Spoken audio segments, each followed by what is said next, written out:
So the type of question we just saw, this question with the video, is called a concept test. Anyone have heard of concept tests before?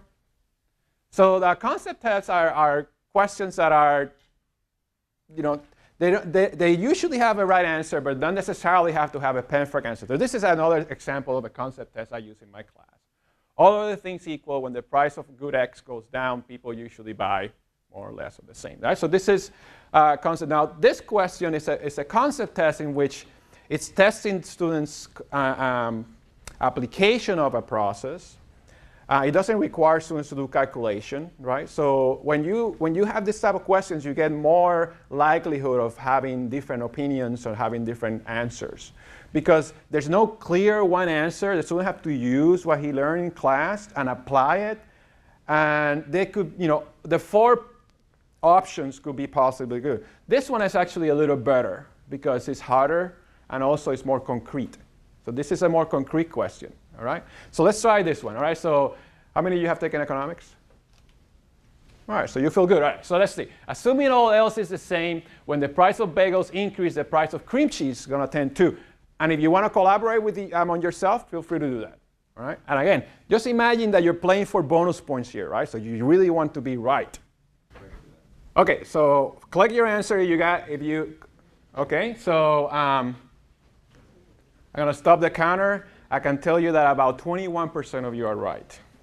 21% of you are right. All right, so what I like to do when I talk about this teaching techniques is to have, and I think if you were in my presentation at the TA training, you heard this. I like to talk about 2 levels of discussion that we're going to have here today. One is when we are in the teaching floor and you are the students and I am kind of playing the role of an instructor and we're kind of doing the thing. And then another level is kind of on the balcony floor in which we're looking down at what's happening and we're evaluating, we're analyzing the teaching situation. So when I say let's go to the balcony, what I want you to talk about is about the strategy itself and not the actual question, right? I mean, many of you are still kind of wondering whether you're right or wrong. Well, let's put that on hold and let's go to the balcony. So what do you think about this technique that we have actually seen so far, or the way I've done things? It's engaging. Why is it engaging? You have to really think about it and actually apply some logic to it. Okay. Okay. The bagel without just plain bread has to be something on it. Okay. Yeah. So it's engaging because the content seems to be interesting. What else? What do you like? What do you don't like? Yeah. Well, you're forcing us to pay attention because you still haven't given us the right answer to Yeah. either question. I know, right? You're still probably wondering about the first question, right? So you see that curiosity is, I mean, there's a lot of psychologists have done studies on this. It's almost like a physical reaction that you have when you don't know something. Curiosity really makes you engage because it kind of physically wants you to know the answer. It's like, we see that a lot in babies and small children, right? They're really, really curious. It's a natural thing we have. We're curious by nature. So by me opening that, what I call knowledge gap, I actually increasing your level of curiosity, right? And while I hold the question, the more I hold information from you, the more engaged you will be because the more curious you will be about the answer. See, once I give you the answer, there's no reason to pay attention to me anymore, right? But as soon as I hold the answer, as soon as I don't tell you which ball gets faster, you're still going to be thinking about it, right? Which is what I want. So this is why, now what am I doing? What are the techniques I'm doing to actually allow that kind of knowledge gap to increase in my students? Letting them discuss it among each other? Yeah, I'm letting you discuss it among yourself without really giving you the answer. So I'm not making anyone, so if what's your name? Roger. So if Roger feels really good about his answer, then he can discuss it with her a lot more, right? Because the other thing that the clickers do is that it allows you to become invested in your answer. Because I chose A, I'm putting my grade on the line by choosing A, but I'm also want to be right? We all want to be right? So I want to be able to, if I think I'm right, I want to debate with this person. If she thinks B is the right answer, that's perfect, right? Because then they can debate why Roger thinks A is the right answer. Why does she think B is the right answer? And that's what you want, right? Students debating about those concepts. Now you see that the other thing I'm doing is I'm seeing the percentage of distribution here, and I'm telling you what the distribution of right answers are before I showed you the distribution over there. Do you think that's helpful? What are the benefits or the cost of doing that? See, the alternative is I can do this and show you how you would. Okay, yeah, if you see that, that's what you would do.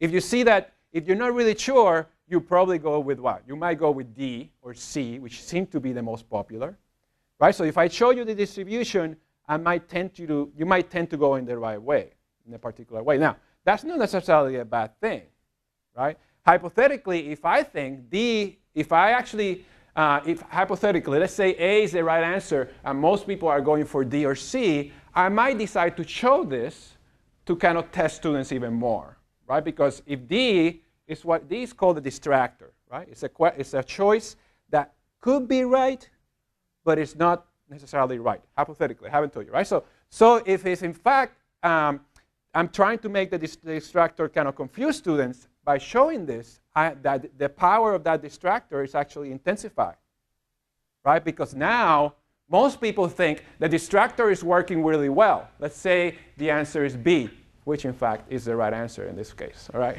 so let's say the answer is B, and most people are going for D. Well, my distractor, or not most people, but a large percentage of them are going for B. So this distractor is working really well because it's doing what I want it to do, which is to kind of distract students.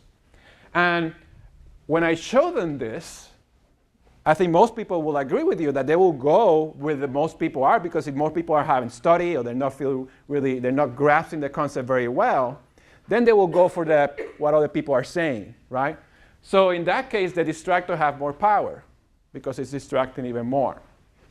So what I could do, right, is I can tell students, I can show them the distribution, right?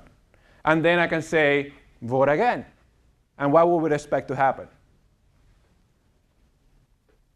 And actually, sometimes, a lot of the times, what I do is I keep the voting open, right? So for instance, right now, if you vote, you can vote if you want. See, that would change. So that's what I do in the class, right? Let's say that, hypothetically, let's say that B was really not the right answer. Now you're going for B because you gave you that, right? Even if I didn't give you bonus points, you do still want to click the right answer, right?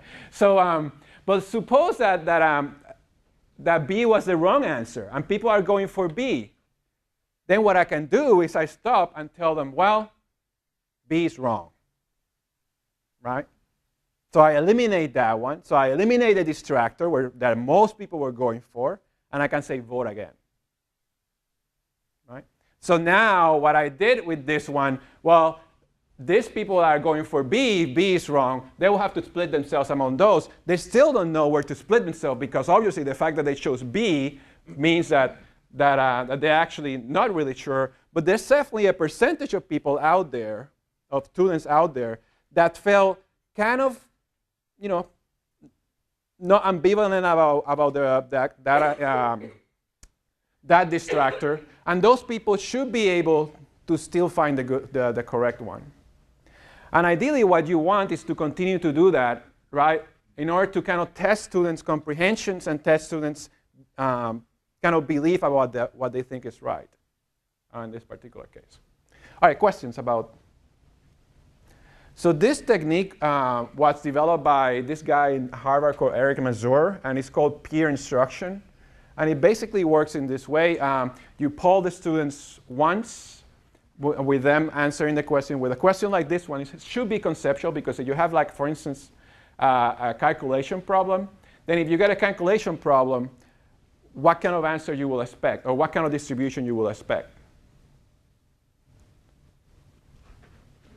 It should be about 100% is calculation. You should know how to work. Yeah, in a calculation, when you do the diagram like this, you get even more kind of skewed distribution, because you made the calculation right, and you usually come to the right answer. So most people are going to go for one answer. So it doesn't mean that those questions are not good clicker questions. It just means that for this type of activity that we just did, peer instruction, in which you allow the students to click once and then you get a particular responses, and then you allow the students to vote, to discuss among themselves and vote again.